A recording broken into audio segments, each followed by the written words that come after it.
Ladies and gentlemen, it's a great pleasure to speak to you today. I'll try to start immediately because we don't have a lot of time. And today I'm going to present the results of two recent projects which I've kind of created and which both of them are coming to the end these days, by the end of this year. The one which is probably my beloved is the blue-green dream. Dream is not something which you wake up and it's gone. This is a vision for the cities of the future, how to be, first of all, livable, nice to live, but also resilient to any climate changes and bad weather and nasty extreme weather extremes. So this is kind of what we would like to see our cities in the future. This is me. Steve has already introduced me, so I'm just going to concentrate on these two projects, Rain Gain, which is the methodology to make short-term rainfall forecast, short-term flood forecast, and then flood mitigation. And the Blue-Green Dream is about innovative methods for planning for the future cities so that they are resilient by its nature. So this is briefly my research group, Urban Water Research Group, dealing with the abstraction, distribution water, purification, water treatment, but then this is very relevant to this event today, stormwater management. And then interactions with the natural environment, where you make your systems that they are interacting with both natural and built environment, including aquatic habitats, urban rivers and streams. And then the project, which is overarching about the Blue-Green Dream, which I'm going to spend more time. And traditionally, our systems are designed 20, 30, 40, 50, even more years, Victorian systems, more than 100 years. And engineers who designed them in the past kind of have left a legacy that engineers of today often are a little bit slow in reacting, slow in adopting innovations, and then what we like to see this kind of systems where systems are more dynamic, more kind of faster adoption of these new technologies. Just excerpt from one of the, I think it's a new Institution of Civil Engineers, who published this, and I guess most of you know Jean Venables, that she claims that there is a lack of expertise and knowledge in flooding, and there's a lot of flood engineers. Local governments almost don't have, some of them don't have single engineer, not to mention flood engineer. So we are going to deal today with the several aspects of reliability, resilience, sustainability. For some people, they are more or less the same thing, but they are not. And I'm going particularly to speak about the resilience, is the ability of the system to absorb a shock and then recover from it in sort of by its own internal mechanisms. And then we'll see the difference between if you place more emphasis on one of them, how they perform and how the systems perform and how the properties in the city perform, including our urban infrastructure. First of all, I'm sure that you are familiar with different types of flooding at fluvial, pluvial, coastal, groundwater, and then coincidental, well, a few of them happen at the same time. Most of my work is dealing with this pluvial because this was least developed. And there's maybe, I wouldn't say most difficult, but it is difficult in a sense that everything happens quickly. You get a heavy storm, you get flooding, you get a lot of damage, often hundreds of people killed, and then it's gone after 2 hours, and then big mess after that. So you don't have much time to react, as opposed to fluvial, where in Danube you have weeks before the flood wave hits the downstream countries, for example. So resilience itself, if you can remember the New Orleans, Katrina, as a lady wishing to destroy everything that she's not happy with, and then she's happy when this damage is done. But resilience is ability to recover and start functioning again, although maybe not at the same. So key properties of resilience is listed here. They are more or less, each of them is well known, but we should have as much as possible all of these aspects covered in order to make the city resilient. So that is how we kind of try to design our systems. And systems have to be resilient not only to the long-term trend of the climate change, which is gradual increase in temperature, gradual increase in different combined impacts of this. And it is said that if if by the end of the century temperature rises beyond 2 degrees, that will create irreversible damage. We will have difficulties in recovering from this damage. But in addition to this general trend, we have problem of the extreme weather, which is happening as we speak. There is much more rain and much longer dry periods, so much longer high temperature, or high temperature much higher, and then low temperature. So New York was unfortunate to be hit by all these 3 events in 1 year. Is the Sandy storm, and then hot wave and cold wave. All 3 of them, almost the whole city collapsed in 1 single year. And this is going to happen in many cities in the world in the future, more frequently and more severely. So we have to start acting now, and we have this COP21 conference in Paris said we will have about 40, 50 years to make significant change in our urban environment, in natural systems, that then we start to kind of regain some or recover from the negative impacts. How we do it? In the Rain Game project, we have some German colleagues, and they already started developing guidelines. And this is one of the guidelines. I'm sure that those who are familiar with German, they will understand. They put everything in one sentence. This is the guidelines for managing stormwater impact. But this is already being implemented in some cities, in Berlin and so on. So the reason for that is we have this problem of nasty weather which happens quickly and people do not have time to react. And just to comfort you, my department was flooding. This is civil engineering at college. And cynically, this is at the end of the flood, and then all this water went to and flooded hydraulics laboratory, and we have about 2 million damage in the equipment in hydraulics laboratory. So this happens, and it's going to happen more frequently all over. So what we can do, this is kind of 2 possible scenarios. We either design our city that is naturally resilient. We did not only SADs, but also all the other what we call blue-green infrastructure, which is multifunctionality, or we cannot cover everything. There will still be some events which we cannot protect by these systems. Then we have to improve our forecasting and management of the events which are heavy rains which happen suddenly. And there was a lack of knowledge in this area. In the project Rain Gain, which we are just developing, we have developed innovative methodology which is predicting short-term rainfall at spatial distribution, exactly if you know critical infrastructure, schools, hospitals, elderly homes, and so on. We could be able to predict whether in the next 15 minutes, half an hour, 1 hour, 2 hours, heavy rain will hit that particular part of the city, and then not only, but also what will the consequence in flooding, so that you can react. People say, well, that is short time, there is no time. Yes, there is time. The Japanese people, after many people were killed by being trapped in metro stations, they said in only 5 minutes, if we had known in advance, we would have prevented these people being killed, being trapped and drowned in the metro stations. So this is the project which enables us to do observation, do the short-term rainfall prediction, short-term flood prediction, and then emergency management. When we had an experimental catchment in Redbridge in London, East London area, in the beginning people said, no, this is too short, half an hour is too short, we can't do anything, we just let it happen, we engage somebody to clean the mess. And now they say, no, half an hour is good time, we can still do something significant. And that is how we do it in this project. Essentially, this slide is a bit busy, but it summarizes what we can do. And usually we have access to Met Office data, which is numerical weather prediction, days in advance, hours in advance, which is good, but they deal with a large kind of cells. They're reducing down from 10 kilometers to 1 kilometer, even to 500 meters. But this still covers area. You can miss, you can be hit by a flood and it will not see it because it's fine scale.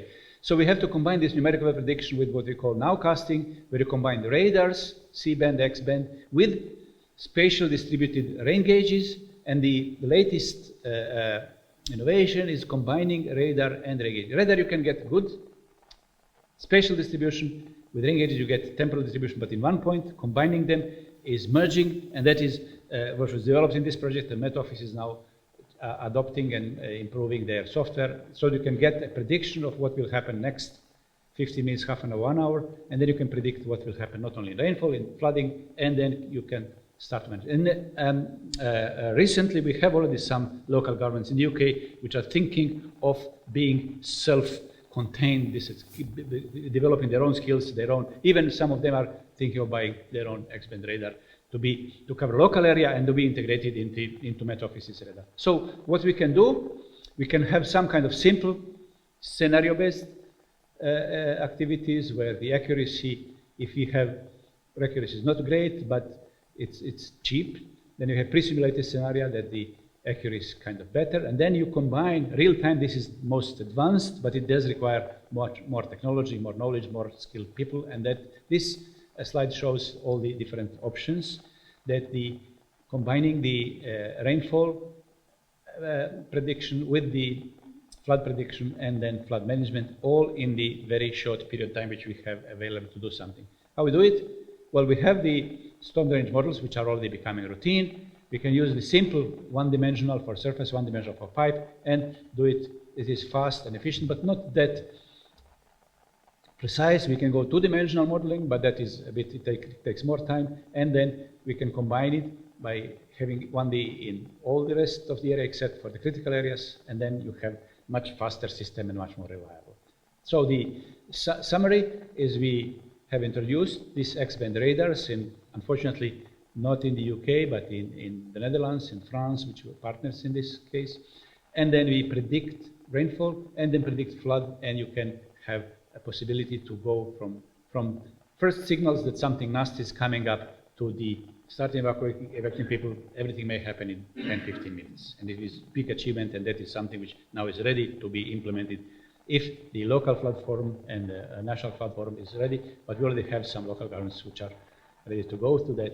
So that is the part of rain gain project. I will go quickly through the other option, not to predict, but building cities, planning for the future, in a sense that this is standard way we designed systems in the past. 10,000 years or 1,000 years we designed dams and spillways. Our storm drainage systems are designed for, let's say, 10, 15 years, and then we have something to be designed to be operational day by day. So it is traditional. Climate change makes big difference. It takes just one big event, and this past statistics doesn't work anymore. So this is a proof in London. Many systems which are designed for 10, 20, 30 years are now being performing in such a way that they are now not performing for 20 years. The events are happening like 15, 10 years, even less than that. So this is happening already as we speak. So we have to make our systems, instead of this conventional system design, traditionally we would just make our system bigger pipes, bigger pumps, but that is very expensive. It's just concept of one single function. It's very costly. Dutch people are now improving their dikes from 1,000 years to 10,000 years once, but it's costly. This is traditional way. In the blue-green, we have worked with our colleagues from other countries, Denmark, Germany, France, and so on. So instead of going up with this probability, we go down. Even we can build the systems cheaper, but they have to multifunctional. You don't just deal with flood, you do flood, but also many other urban infrastructure systems like noise, air pollution, energy efficiency, urban heat island. And that is what we call, instead of being a rich man's solution, we go with wise man's solution, but key to that is multifunctionality and interactions between different systems. And in good time, it takes time to adopt this. This is innovative technology. It takes time to adopt in the kind of learning curve. And then we expect that this technology should be applied in let's say, next couple of years in more frequent situations and in cities and the cities, but also consultants and governments and so on. But that takes all the change of mental setup from the legal, socio-economical, and technical point of view, and that is where we are, what we are pushing for these two projects. Key to that, we have to have high precision data, and this is a kind of ground-based LiDAR. We can get this up-to-date data very frequently and very much cheaper than in the past. And this is just a slide that shows how we do it. We start with the land digital terrain model. We create maps of the vulnerable areas, and then these blue lines are where the water flows during these extreme events, where the ponds and where are vulnerable areas to flooding, and then the red dots are where they interact with the underground sewage system, and then we had two systems, one on the surface and one on the ground, and they interact with each other. Key to that also is that we cannot reach good results without interaction with all the key stakeholders. This is just an example from Germany. I will not go to that in much details because I will concentrate what is the situation in the UK. In the UK, we have different layers, kind of what DEFRA, Met Office, Highway Agency, in London, GLA, and so on. And then we have next layer is the local champions, which help to adopt this and work with that. Then the primary stakeholders, secondary, and then in the end, all the people, schools, even churches. In Redbridge, the church community was probably the most active in adopting this flood resilience method. So, but this situation is not complex. You see this mass of flow information, who informs who does what, and so on. It does need some of purging and to make the whole system simpler and more manageable, and this is still to come. So the options are, you can do this a lot of improvements, but all of these, including the thermal pavements and the control of the urban creep and the getting off the grid, for example, combining with the energy efficiency, you can have these systems flood resilient, but also at the same time you can produce electricity and make the systems more kind of self-contained, self-sustained. And then if you introduce this table of performance indicators, again, this is a bit busy slide and we will not spend time, but in principle, we can identify, if we concentrate on sustainability or resilience, or each of them would give different score in different systems depends on the aspect we do with the urban creep or roads, or combine them, or disconnecting roofs, or getting systems of the grid and so on. So this is again indicator that you cannot just hit one target with all of get all the targets with one technology. This is an example of recently approved Thames Tideway Tunnel. I was not for it, but unfortunately it has gone. London Tunnel has just few functions. Water quality, yes, designed with monofunction, improve water quality in Thames. It has some urban amenities, some creates jobs during construction, but not the other. If the same money were to be used for green infrastructure, we would have the same impact on water quality, but we would have many other benefits. This is just an example of this, the mono-functional and interaction systems. There are some companies that are already starting to implement this at household level, at flood control at the household level. But key to that is, I'm almost, 2 more minutes, okay. We have to make a system that we interact with the urban water systems, with the green spaces, but also then you interact with the other ecosystem services like energy efficiencies, heat islands. Flooding is not only that you reduce flood by increasing flood defenses and pipes, but also you capture rain. Once captured, it can be used for toilet flushing, for irrigation, and then you get all these additional benefits. You get the more integrated systems. You can use green spaces for reducing air pollution, noise, and then urban heat island. You can do the urban agriculture, and then buildings of the future will have to be different. They will not only be flood resilient, but they can have many other functions, and then city becomes more resilient, not only against flood, but also other natural disasters and extreme weather. This is an example of our experimental facility. It's not green roof, it's a multifunctional roof garden where we experiment not only to reduce flood and be nice, but also improve the thermal insulation, reduce flood, biodiversity, and so on. We have a small weather station here which enables us to predict when the rainfall is coming, and we can then empty our storage to make the system ready to absorb a flood. Another example is from Paris. It's much bigger. It's the biggest open-air laboratory in Europe, where we are not only measuring rainfall and runoff, but also experimenting with soil, irrigation, and so on. And if you happen to be in Paris, in Disneyland, this is not far away from that. You can visit that and see. This is in the Blue-Green Dream Project, the biggest open-air laboratory. The key to that is interaction. Traditionally, our architects, our water people, our energy people, our landscape architects dealt with silo. In this concept, in Blue-Green concept, we do not do that. We go for interactions, how the water and energy and all of these systems affect each other.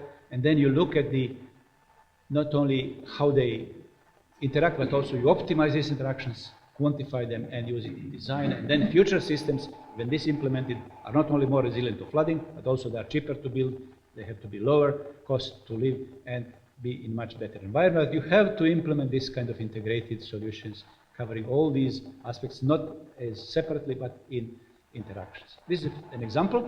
We have implemented the first, working with some British architects in a residential area in Singapore. This is one of the first examples of this blue-green philosophy implemented in that residential area.